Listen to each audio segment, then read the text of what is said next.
Passing thought.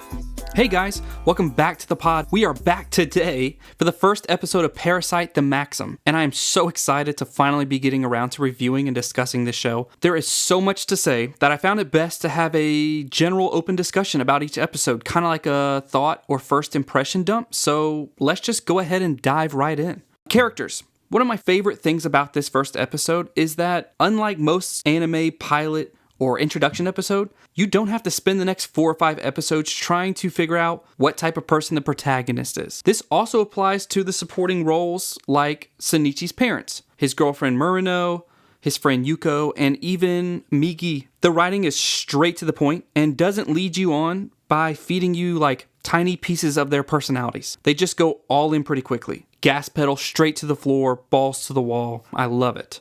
I'm sure this has to do with the fact that the complete series, I think, is only 20 plus episodes, like 24. Being a fan of Gundam makes me not take this for granted, right? Because being a Gundam fan feels like a part-time job, trying to micromanage everyone's complex backstory, their shitty attitudes, their morals, political opinions, just the works. If you're a fan of Gundam, you know exactly what I'm talking about, or really kind of any heavily drama, political anime. Right off the bat, you can kind of get this feeling for the type of character that Shinichi is, just from this first episode alone. He's a very shy, quirky kind of guy. I know it's kind of the typical anime tropes where the main protagonist is like the quirky guy, but he's very polite, would never do anything wrong or disrespect anybody. He follows the rules kind of straight and narrow. But somehow, Shinichi really has this type of charm to him where you don't feel annoyed, right? You don't feel like it's overplayed. And that kind of leads into the writing, not just the dialogue, but the pacing, right? So foreshadowing is like a very sweet treat with this show. In most cinema, I have to rewatch shows or movies repeatedly to catch when writers are trying to imply something or hint at like future events. But with Parasyte, even in this first episode, when the story or writing begins to like foreshadow something, 5 minutes later it happens. So it's very easy to make the connection since it's still fresh on your mind. I really appreciate that because as much as I love cinema, this is my hobby, this is my passion. I don't always catch things. Like I'm a serious offender of trying to overthink things so that I'm so focused in the moment trying to catch every little detail that the scene wants to convey that I tend to forget what happened earlier in the film. So it's really nice to have a show that keeps it very short-paced. Something that they'll imply or foreshadow at the beginning of the episode, you can guarantee by halfway or even by the end of the episode, it comes back around full circle. Some of the examples I noticed in this first episode alone, Shinichi's parents were teasing about finding his worm from the prior night, but then showing the actual scene a few minutes later in the episode was really cool. Shinichi's sitting at his desk, he's barely awake, practically asleep, and you're treated with this really awesome flashback to the prior night where you see the parasite landing on his bed, shooting into his nose, he blows it out. They kind of have this little ridiculous fight where he falls off the bed, it lunges at him again, penetrates his hand, works his way up his arm. He's got the headphones, trying to keep it from going into his brain. Another great example of the foreshadowing that's done contained in an episode itself was showing Shinichi's hand involuntarily doing things on its own. It grabbed his girlfriend Murano's boob. She's looking at him, he's staring at her, not quite sure what's going on. He looks down, finally sees what his hand's doing. He freaks out. She slaps the ever-living piss out of him, storms off. She's mad. He's trying to explain it wasn't him, but really it's his hand grabbing her tit. Another example of involuntarily doing something was when he was asleep at his desk, and we got that flashback scene to the prior night. While he's sleeping at that desk, his cell phone is in his hand, binging all of these human anatomy and images of muscles and tissues and nerves. His hand is fully going down the rabbit hole of the human anatomy on its own. His teacher wakes him up and basically says, "Hey, is my class too boring and putting you to sleep? Do you need something more challenging?" So that was really cool because later at the end of the episode, when Shinichi and Migi have to fight that weird hybrid dog parasite, they only won that fight, or at least Migi reveals that they only won that fight because of all his research that he did with the human anatomy and the animals. He was able to pinpoint where that dog's heart was, go straight for it, and kill it with one shot. Another quick note is that while some of the dialogue and reaction sounds do follow like the standard anime tropes, the voice performances of the English dub really felt genuine. It's not often, and I'm sure all of you anime fans out there that are listening, I'm sure that all of you guys would agree that typically English dubs are far outclassed by Japanese dubs, right? No discussion there at all. But I think the fact that the English dub doesn't over-exaggerate or sound so forced is why I don't get kind of like that typical cringy or embarrassed feeling that I get when I watch English dub. Another solid point I want to discuss is I wonder if having Migi inside of his body, Shinichi's body, is causing him a psychological breakdown from stress, right? Leading to certain changes in his outward behaviors. Okay, because this would certainly explain his sudden change of fear with bugs, like the spider on the breakfast table. The question that I really have, though, is can Migi alter his psyche or mental state, like how he can change Shinichi's physical body? Or is it a natural human reaction to trauma and the shock, like of the situation itself? Because we see in the show, he stops the car with one hand, so he has super strength and speed.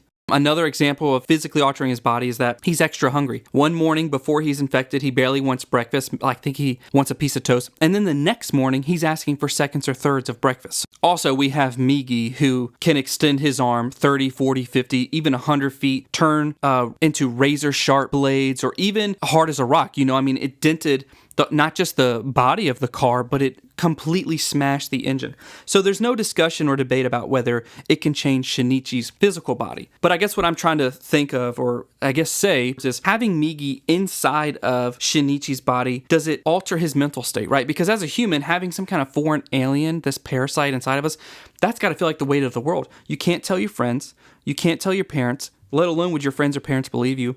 If you went to the hospital or the police and they tested you and they found that it was true, you're now going to be some kind of lab rat. They're going to experiment on you. They might take off your whole entire arm. I think Migi actually used that as a reason for Shinichi not to go to the police. He mentioned something about, that would leave you without a right arm or a right hand. That stress alone is enough to obviously affect his mental state. I guess my question is, can Migi directly affect? Can he change the hormone levels? Can he cause direct correlation to Shinichi's moods? Because that would be weird, right? It's one thing to have to share your body unwillingly to a parasite. It's feeding off of your energy. It's using your body as a host uninvited.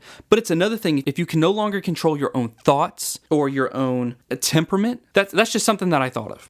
Either way, Migi and Shinichi definitely have like a symbiotic bond that works so well. Kind of like how opposites attract. They really kind of hammer this difference between them home, like at the end of the episode after the fight with the hybrid dog Parasyte. Because Migi kills it ruthlessly, and he explains how he kills it, and there's no remorse, there's no shame. And then Shinichi's in his head kind of vocalizing that Migi's like an insect or an animal. There's no remorse for killing one of his own kind. Also, shout out to the Easter egg of one of my all-time favorite animes, Yu Yu Hakusho. Both shows have the first episode where the main character, the protagonist, has to save a kid running into the road for a ball from getting hit by a car. I don't know if that was intentional. As a fan of both shows, and not just a fan, but having Yu Yu Hakusho be probably my favorite anime of all time next to Dragon Ball, I really loved making that connection there. Obviously, Yusuke dies. When he gets hit by the car, he doesn't stop the car, but he does save the kid, and Shinichi saves the kid in this first episode and doesn't die, but it put a smile across my face, and I really much enjoyed that. The last thing I want to point out is the entire mood of the show. It has such like a cozy and campy vibe to it. It's hard to explain, but the artwork and the mix of the melodic piano and dubstep soundtrack give off like this perfect balance between horror, action, and drama. I love it. But it's not just the audio, it's not just the music that gives it such these winter vibes. It's the environments. The environments feel very realistic. And the colors, they don't give off like that usual oversaturated palette like most animes do. There's just something about this show that gives me this urge that I need to be watching it in December, right before Christmas, or even like January, right after New Year's. I can't quite put my hand on it. It's almost like when you hear an album from your favorite artist, and if it's kind of got like this punchy but also depressing vibe, or maybe not depressing, but this mellow kind of moody vibe, you want to associate it with a winter album. If your favorite artist also released a very energetic album, a very upbeat, up-tempo, fast-paced album, very poppy, you would associate with the summertime album. So I don't know. So far, I'm really digging this. I cannot wait to watch more. I can't wait to also bore you guys with each episode's general discussion. Hopefully you stick around for more. If you want to stay in tune with these, hit the subscribe. If not, just keep checking the channel. I'm definitely going to upload one of these for each episode because it's not a 10-season show. Please be safe out there. I hope that anybody listening to these videos on this channel are enjoying themselves. I hope I can bring you somewhat kind of a joy to your life, and leave something in the comment section that maybe I didn't catch up on the first time. But most importantly, guys, stay munchin'. You definitely got to stay crunchin'. And make sure you hit that subscribe button. Thanks a lot.